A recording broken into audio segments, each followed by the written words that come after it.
Valuation is a complicated subject. When you do a valuation of a company, you use various methods and then you assign weights to each method. Two of the most commonly used methods are multiple approach method and a discounted cash flows method. Given COVID scenario, I think both methods will have its own intricacies and complications which we need to take care of. Especially on the discounted cash flow, which will gain more prominent right now because if you look at last 1 year performance, companies would be impacted by COVID, sales going down, profitability going haywire. So investors would like to focus more on what the business plan is looking like, what future is looking like, and hence the discounted cash flows will become more prominent. Equally important is the multiple based valuation, which is a comparable companies or comparable transactions based valuation. But in that, what we used to focus was on EBITDA. Now EBITDAC, which is earning before interest, tax, depreciation, amortization, and COVID will become more important.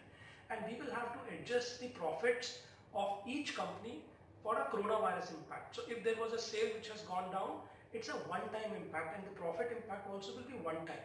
So I cannot apply a multiple on a March or a Q1 profitability and say the company is valued X. It has to be adjusted for the COVID impact, and then a multiple has to be applied. And when you are applying a multiple, then you have to be careful which multiples are you picking up. If you are picking up a multiple of a company which has been severely impacted by COVID, and then you apply a multiple to our own subject matter company, it will give you an obnoxious valuation. So, three things are very critical to summarize. Right choice of business plan in DCF, picking up a right EBITDA adjusted for COVID, and picking up right reference point companies which you use to carry out the valuation so that you arrive at a reasonable, justifiable, comprehensive valuation. Doing due diligence in time of COVID is also in a way a very different experience. I think there are two facets to it. One is the procedural part of it and one is the qualitative part of it.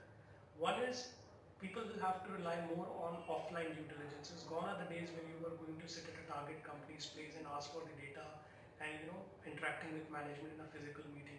Now most of the diligence will have to be done offline, asking data on the virtual data rooms, Zoom calls to understand.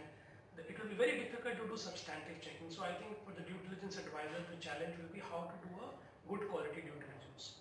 The other part would be the issues around due diligence specifically related to COVID. For example, if your revenue has gone down, if your profitability has gone down, how do you test what is one-off in nature and what is not one-off in nature, which is a COVID impact? There can be cases such as employees getting fired, severance pays being paid, claims from vendors, claims from landlords to ask for rent. There will be a lot of contingent liabilities which will come in. Similarly, tax issues, if there are GSTs, you have taken a GST difference and there are GST, demands on you, then all those issues will lead to fresh sets of complication on the due diligence, specifically in the COVID scenario.